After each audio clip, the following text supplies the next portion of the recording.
أعوذ بالله من الشيطان الرجيم. سورة النور. بسم الله الرحمن الرحيم. அளவற்ற அருளாளனும் நிகரற்ற அன்புடையவனுமாகிய அல்லாஹுவின் திருப்பெயரால் துவங்குகின்றேன். سورة أنزلناها وفرضناها وأنزلنا فيها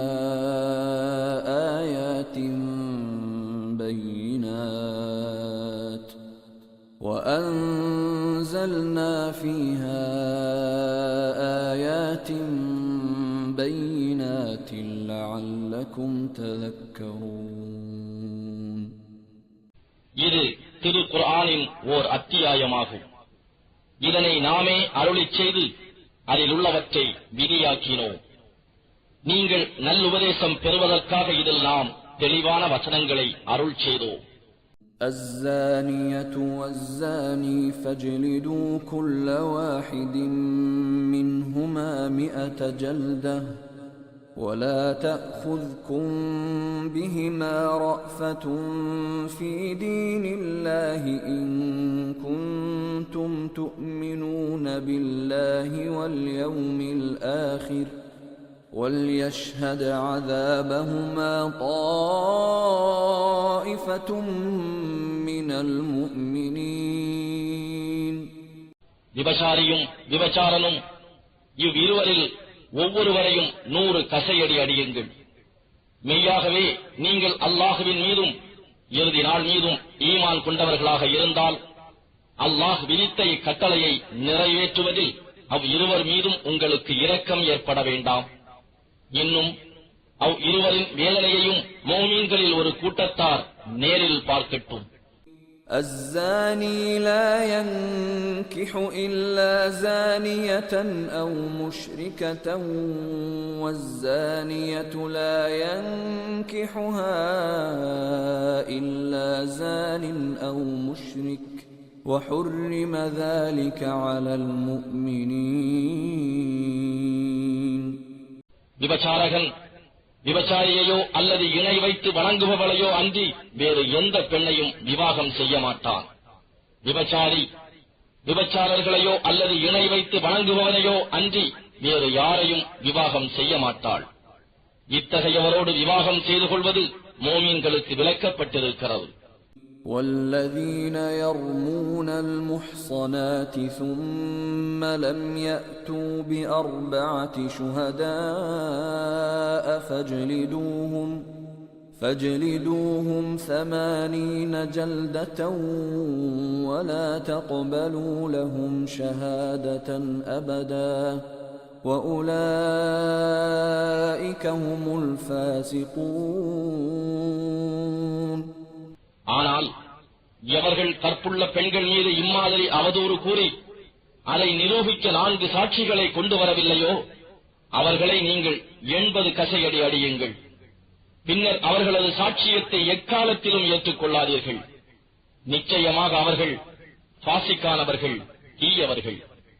إلا الذين تابوا من بعد ذلك وأصلحوا فإن الله غفور رحيم. எனினும் இவர்களில் எவர் இதற்கு பின்னர் தௌபா செய்து கொண்டு தங்களை திருத்திக் கொள்கிறார்களோ அவர்களுக்கு நிச்சயமாக அல்லாஹ் அவர்களை மன்னிப்பவனாகவும் கிருபை செய்பவனாகவும் இருக்கின்றான். والذين يرمون أزواجهم ولم يكن لهم شهداء إلا أنفسهم فشهادة أحدهم 4 شهادات بالله إنه لمن الصادقين. எவர்கள் தம் மனைவிமார்களை அவதூறு கூறி அதை நிரூபிக்க தங்களை அன்றி அவர்களிடம் வேறு சாட்சிகள் இல்லாமல் இருந்தால் அவன் நிச்சயமாக தான் உண்மையே கூறுவதாக அல்லாஹுவின் மீது 4 முறை சத்தியம் செய்து கூறி والخامسة أن لعنة الله عليه إن كان من الكاذبين. ஐந்தாவது முறை இதில் தான் பொய் சொல்வதாக இருந்தால் நிச்சயமாக அல்லாஹ்வுடைய சாபம் தன் மீது உண்டாகட்டும் என்றும் அவன் கூற வேண்டும். ويدرأ عنها العذاب أن تشهد 4 شهادات بالله إنه لمن الكاذبين.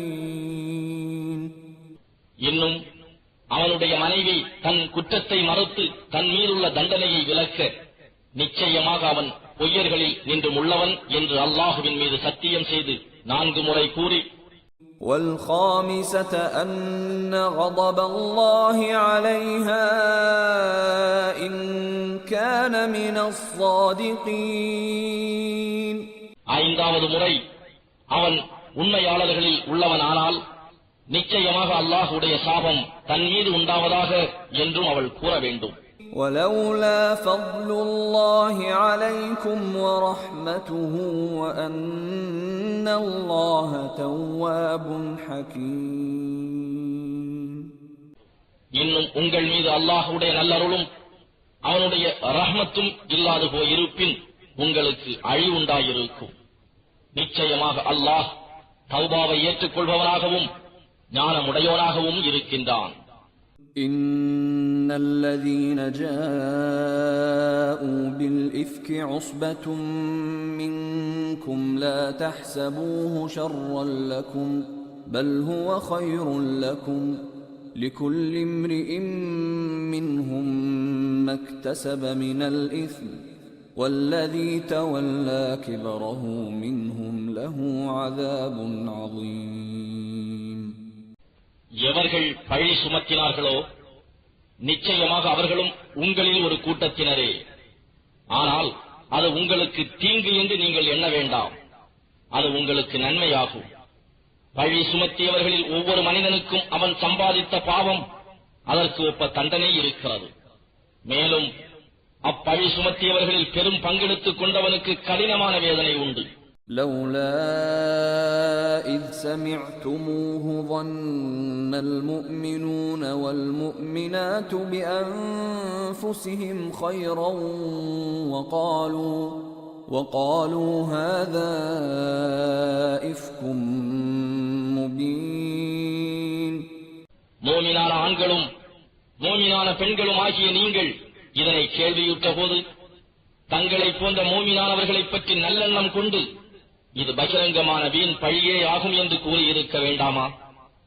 لولا جاءوا عليه ب4 شهداء فإذ لم يأتوا بالشهداء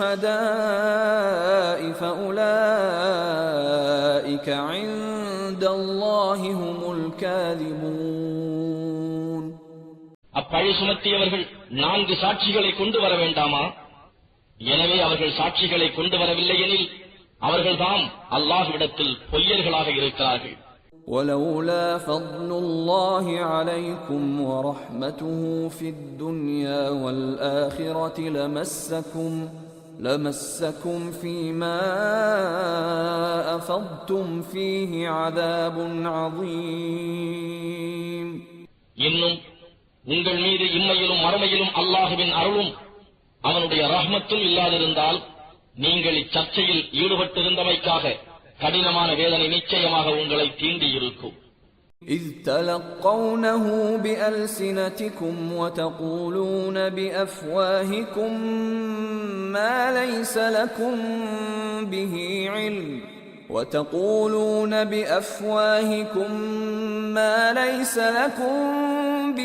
علم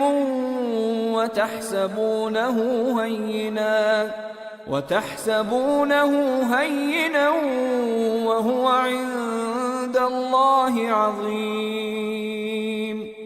இப்பழியை ஒருவரிடம் இருந்து ஒருவராக உங்கள் நாவுகளால் எடுத்துச் சொல்லிக் கொண்டு உங்களுக்கு திட்டமாக அறிவில்லாத ஒன்றை பற்றி உங்கள் வாய்களால் கூறித் திரிகின்றீர்கள். இன்னும் இதை நீங்கள் லேசானதாகவும் எண்ணிவிட்டீர்கள். ஆனால் அது அல்லாஹ்விடத்தில் மிகப்பெரிய பாவமானதாக இருக்கும்.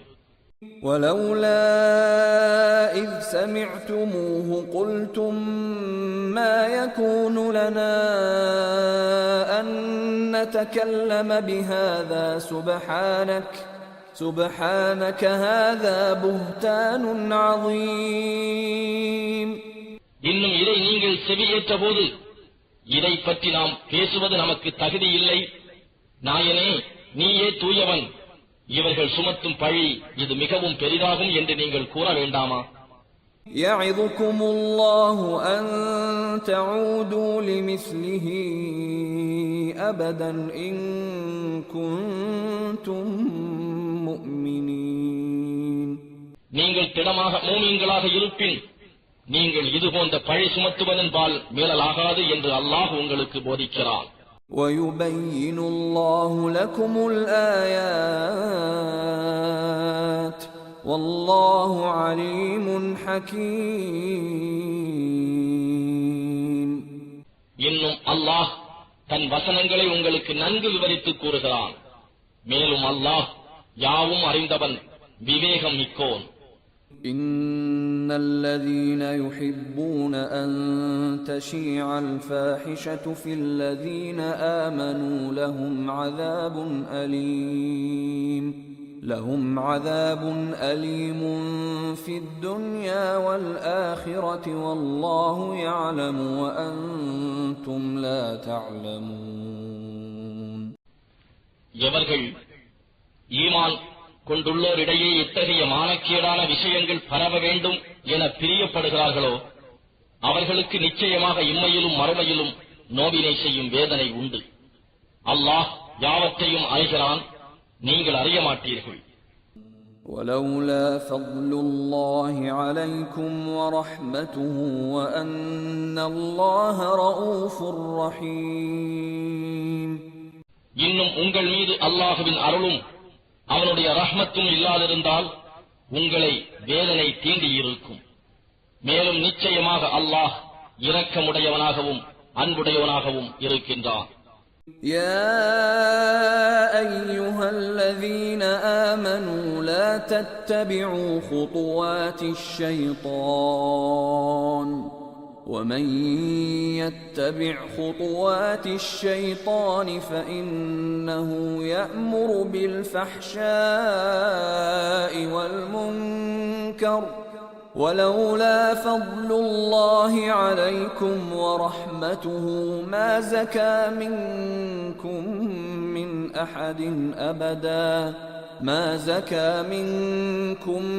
من أحد أبدا ولكن الله يزكي من يشاء والله سميع عليم.